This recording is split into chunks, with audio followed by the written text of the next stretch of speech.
자, 76페이지입니다. 송수구 설치 기준에 대해서 나옵니다. 제가 할 얘기는 별로 없을 것 같죠? 예, 설명할 게 없습니다. 자, 77페이지입니다. 5번에 함 및 방수구 등에 2번에 보게 되면요. 굵은 것이라 한번 보죠. 이게 이제 요약 정리를 한 건데요. 수평거리가 25mm를 초과하는 경우로서 기둥 또는 벽이 설치되지 아니한 대형 공간의 경우 옥내 소화전 설비의 함의 설치 기준. 어마어마하게 큰 공간인데요. 대표적으로 실내 체육관 있죠. 실내 체육관. 실내 체육관 중간중간에 우리가 수평거리를 25m 확보한다고 중간중간에 옥내 소화전을 세우면 이게 어떻게 운동을 해요. 그죠? 그래서 얘들을 어떻게 하라고요? 가장 가까운 벽이나 기둥으로 이렇게, 그죠? 설치할 수 있다라는 거예요. 그렇지만 여기에 뭐는 있어야 돼요? 방수구까지 여기 설치하라는 거 아니에요. 방수구는 이 위치에 있어야 되는 겁니다. 노출형으로, 매립형으로. 매립형으로. 그래서 호스나 관창의 수납함은 이런데 설치하되 방수구는 매립형으로 여기 있어야 된다는 거. 자, 넘어가겠습니다. 80페이지. 제어반은 종류가 두 개죠. 감시 제어반과 동력 제어반이 있어요. 감시 제어반은 보통 우리가 사실은 수신반은 아닌데 그냥 수신반 비슷하게 칭하는 경우가 많습니다. 방제실에 있는. 그리고 동력 제어반은 어디에 있어요? 예, 펌프실에 있는 거죠. 펌프실에. 그죠? 펌프실에. 펌프 직근에 있어야죠. 컨트롤 판넬이니까 펌프 컨트롤 판넬. 예. 펌프 컨트롤 판넬이에요? 모터 컨트롤 판넬이에요? 모터 컨트롤 판넬이죠? 그래서 MCC라는 거죠. 자, 넘어가겠습니다. 81페이지에 보게 되면요. 전용실의 설치 기준인데요. 이 전용실 안에 뭘 설치해야 되죠? 감시 제어반을 전용실 안에 설치해야 됩니다. 그래서 가나, 다라, 마의 기준은 감시 제어반을 설치해야 되는 전용실의 기준입니다.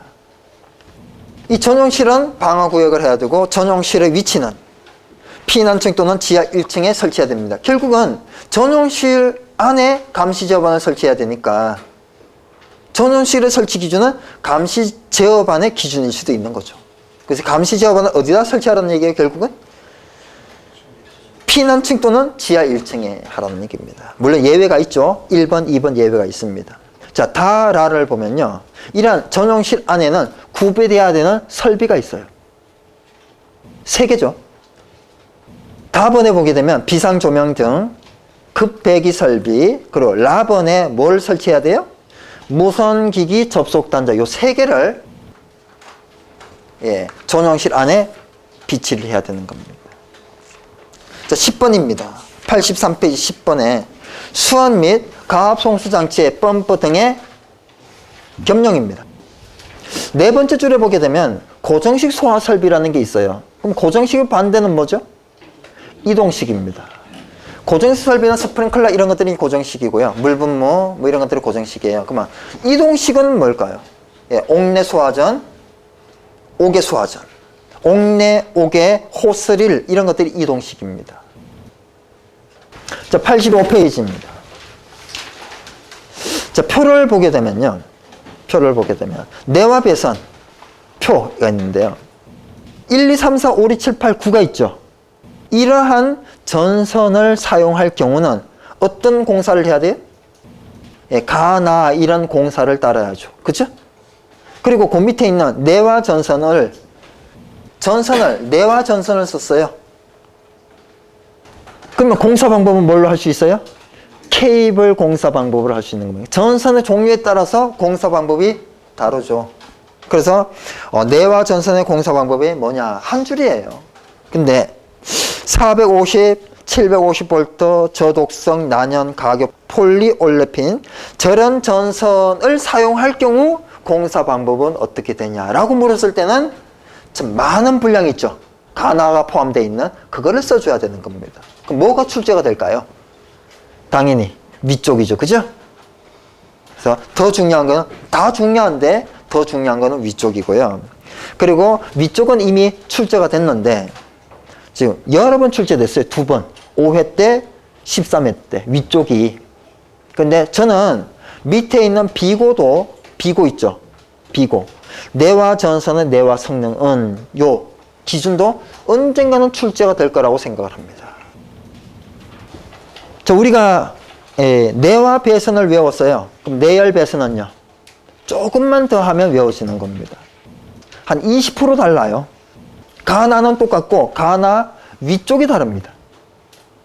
위쪽에 몇 줄? 5줄 있죠? 그것만 다르니까 쉽게 외워질 겁니다. 자, 아래쪽에 내열 전선의 내열 성능 이런 것들도 좀 해주시고 다 기준이니까 화자재 기준은 무조건 중요하다. 이렇게 생각하시면 되겠습니다. 자, 12번에 보게 되면 옥내 소화전 설비와 호스릴 옥내 소화전 설비인데요. 자, 사용자를 보게 되면 옥내 소화전 설비는 신체 건강한, 그러니까 이 옥내 소화전은 설계 때 어떻게 설계가 되는지 아세요? 맨 처음에 만들 때 건강한 성인 남자를 기준으로 설계를 한 거예요. 건강한 성인 남자가 이것을 사용하도록 설계를 한 겁니다. 그러면 노약자 있죠. 그런 사람들이 사용하게 되면 이거 사용하다가 이게 놓칠 수 있는 거예요. 힘에 버거우니까 놓치면 죽습니다. 이 막 노즐이 머리에 맞으면 어떻게 돼요? 놓치면 이게 왔다 갔다 하잖아, 이게. 그죠? 큰일 납니다. 큰일 나. 특히 펌프에서 멀리 있는 거는 약하지만 펌프 가까이 있을수록 어때요? 압이 어마어마하게 세거든요. 그죠? 더 위험한 겁니다. 그래서 개발이 된 게 그거예요. 호스릴 옥내 소화전 설비. 노약자, 부녀자 등 누구나 사용할 수 있게끔 반동력을 낮춘 거죠. 노즐 선단세의 반동력을 낮춘 겁니다. 그래서 20kg 폴스, 10kg 폴스 이렇게 절반으로 나눴죠. 그쵸? 자, 그래서 한 번씩 쭉 보시면 되는데 우리나라는 호스릴이 있어요, 없어요? 있긴 해요. 네. 설치된 데가 거의 없습니다. 저도 이때까지 평생을 걸쳐서 한 번 딱 봤네요. 한 번.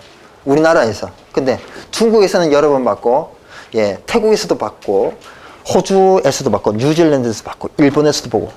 우리 주변 국가들은 거의 다 설치가 돼 있어요. 호스릴이. 우리 소방 후진국이에요. 맞습니다. 인정하셔야 돼요. 얼마나 비싸도 조금 비싼데 안 하는 거예요. 성능은요, 끝내줍니다. 좋아요. 많이 좋아요. 호스 꼬임이 있어요, 없어요? 없습니다. 이를테면 얘는 주유소는 전부 다 호스릴이에요. 주유소, 차에 주유하는 거, 그게 똑같이 생겼어요. 호스, 이렇게 두꺼운 이게. 어떻게 이게 접혀요, 이게. 근데 우리는 옥내 소화전 어떻게 돼요? 불 났는데 쫙 피고 나서 돌려야 되잖아요, 이렇게. 맞아요? 돌려야지, 가지런 해야지 이게 물이 나오잖아요. 가지런 안 하면 어떻게 해요? 몇 번이 꼬이면, 물 안 나와요. 그래서 점검할 때 어떻게 해요?